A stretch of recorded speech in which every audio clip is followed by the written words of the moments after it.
You might have seen I haven't uploaded in like a week, and you might be wondering why.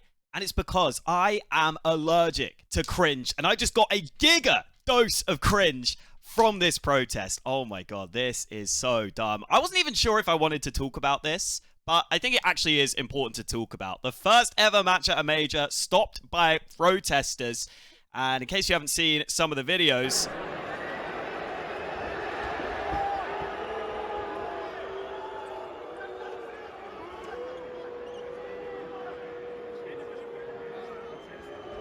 oh, baby, slammed to the ground. Love to see it. But that's the sort of thing we're talking about. People running on stage, disrupting the game. It was about a half an hour disruption in the end, I believe. There's a few videos. I wonder where this one came from. World's biggest watermark, by the way. Again, the same protester on the ground. And by the way, the guy that actually slams into the ground is actually Pekka, who is the GM for G2. So shout out to him for getting involved.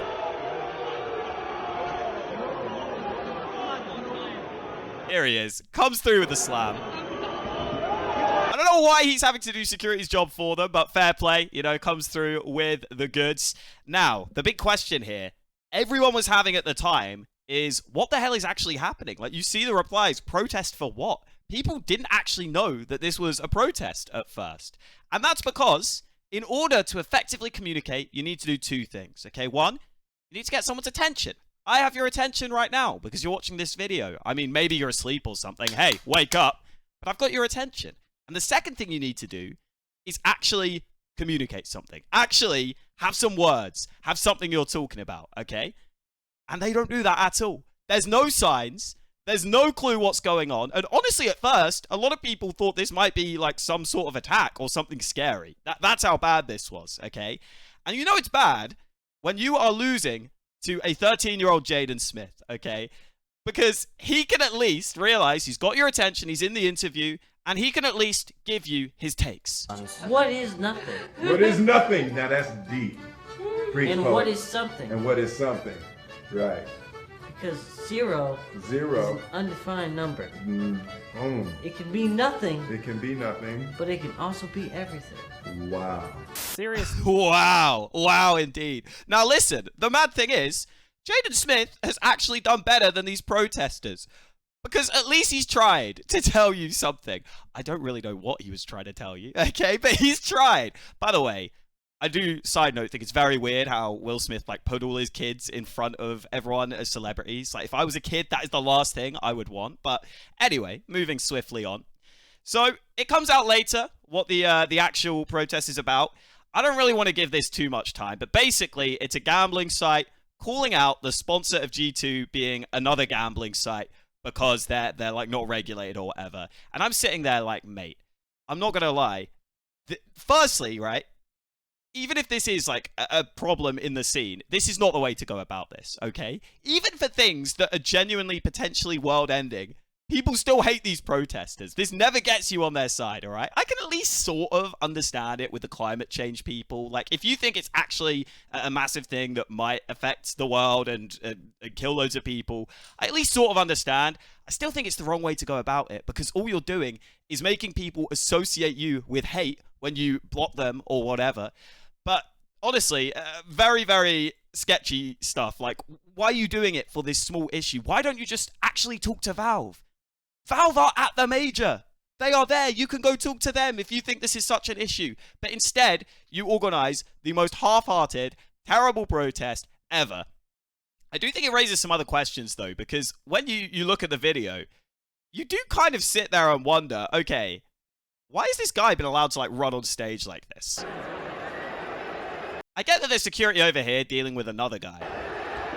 But my man runs down the middle of the stage. Like, you have to have been able to see this coming. And, like, the scary thing is, imagine if he's actually, like, trying to go for the players. That's what's scaring me. By the way, shout out the back of this guy's head. He's getting a lot of airtime here. But imagine if he just, like, tries to run in and do something. That is the scary part about this. Eventually they get there. And at least they do get there in time, to be fair to them. But yeah, that is something that's scary because this has been something that's going on for a while. Back in like 2016, we had Olaf walking through the crowd and someone just pulls out a massive dildo. Now listen, this is kind of funny. And of course he just high-fives it because he's not really focused on what's going on. But at the same time, imagine if there's just one guy in the crowd who's a bit weird and just boom, suddenly things can go wrong. Like, it is a bit scary. And even in the UFC, right, for Conor McGregor, he has some bodyguards walking him through the crowd on his walkout, at least. There are normally, I think, barriers up at the side as well to make sure it's safe. And that's for Conor McGregor, a man who could definitely beat the crap out of anyone, okay? We're talking about some video game players here. Now, listen, some of them are beefy. Some of them, I think, could put up a fight. But if Conor McGregor needs bodyguards, I think it's probably a good idea to have some sort of guards in place. And I think the security thing is the main thing here, because esports has been its nice community for a while. It feels like everyone really cares about the game, and we've never really had things like this happen for the most part. But at some point, if we don't actually take this a little more seriously, maybe something bad could happen. And no one wants that. I think that's the last thing anyone wants.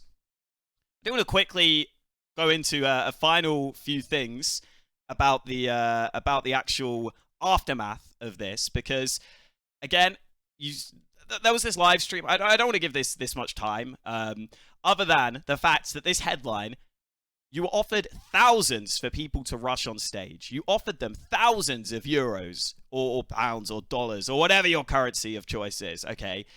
Have you ever sat back and thought, maybe if I'm having to offer people thousands to rush on stage, that actually most people don't give a flying fuck about my cause? Have you ever thought about that? Maybe, just maybe, it's not worth doing this mad protest, okay? And there were also other things in here, like apparently he was trying to offer people handcuffs and glue. And honestly, a takeaway we have to have is we're actually kind of lucky that this was so badly organized, because if someone goes up there and like handcuffs themselves to something, that is going to be a whole different thing to deal with. PJ also came out and said they will be pressing charges against the disruptors. Absolutely the right thing to do here, in my opinion. I think if you want to make sure this doesn't happen again, you just go ahead and do that. You try and nip it in the bud as soon as possible. And then the rest of the video, I'm not going to lie, like there were weird comments about hiring Ukrainian refugees, which honestly I think is him just trying to piss people off. Like, it seems to me like this guy just wants attention, to be honest with you, and wants to feel like he is in the right.